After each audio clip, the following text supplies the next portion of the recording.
আসরে যখন বিচার কাজ শুরু হবে তখন সর্বপ্রথম হিসাব নেওয়া হবে নামাজের। নামাজ হলো ভেস্তের চাবি, তা আমরা সকলেই জানি, কিন্তু জানা সত্ত্বেও আমরা নামাজ পড়ি না। প্রিয় নবী হাদিসে বলেছেন, বেনামাজিদেরকে দুনিয়াতেই 5টি শাস্তি দেওয়া হবে। বেনামাজিরা দুনিয়াতেই এই 5টি শাস্তি না পাওয়া পর্যন্ত মৃত্যুবরণ করবে না। মৃত্যুর আগে তাদের এই শাস্তি ভোগ করতে হবে। প্রিয় নবীর এই হাদিসটি অবশ্যই শেয়ার করে দিবেন। প্রিয় নবীর হাদিস জেনে যে ব্যক্তি অন্যের কাছে শেয়ার করলো না, তাকে প্রিয় নবী উম্মত বলে পরিচয় দিবে না। আমরা জানবো এবং অন্যকে জানাবো। এবং আপনি যদি প্রিয় নবীর উম্মত হয়ে থাকেন তাহলে অবশ্যই আলহামদুলিল্লাহ কমেন্ট করবেন। তো চলুন বেশি কথা না বলে শুরু করি আজকের ভিডিও। আজকে আমরা জানবো বেনামাজি ব্যক্তিদের দুনিয়াতে কোন 5টি শাস্তি দেওয়া হবে। বেনামাজি ব্যক্তির সর্বপ্রথম যে শাস্তি হলো সেটি হলো তার কোনো দোয়া কবুল হবে না। সে আল্লাহর কাছে যতই দোয়া করুক না কেন তার কোনো দোয়া আল্লাহর দরবারে কবুল হবে না। 2 নম্বরে যে শাস্তির কথা বলা হয়েছে তা হলো তার নেক কাজের কোনো বদলা দেওয়া হবে না। প্রিয় দর্শক, ধরুন আপনি কিছু পাওয়ার জন্য নেক আমল করলেন, কিন্তু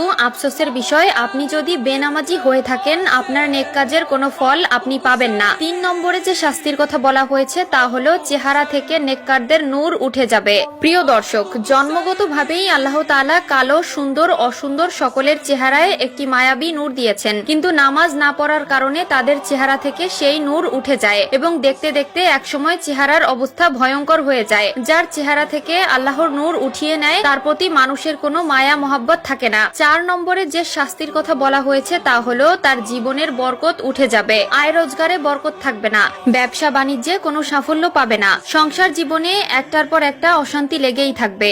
যতই ইনকাম করে ততই মনে হয় যেন কোনো সফলতা পায় না। এর মাধ্যমে বোঝা যায় আল্লাহ তাআলা তার জীবন থেকে নেক বরকত ছিনিয়ে নিয়েছে। 5 নম্বরে যে শাস্তি দেওয়া হবে তা হলো কোনো নেককার বান্দাদের দোয়ার মধ্যে তার কোনো হক থাকবে না। যে ব্যক্তি বেনামাজি তার জন্য যদি কেউ দোয়া করে সেই দোয়ার ফল সে পাবে না। এমনকি ওই বেনামাজি নিজের জীবনের দুর্দশা দূর করার জন্য যদি কোনো আলেমকে এনে দোয়া করায় সেই দোয়া আল্লাহর দরবারে কবুল হবে না, কারণ বেনামাজির জন্য নেককার ব্যক্তিদের দোয়া কবুল হয় না। নামাজ হলো সকল জীবনযাত্রার মূল চাবিকাঠি।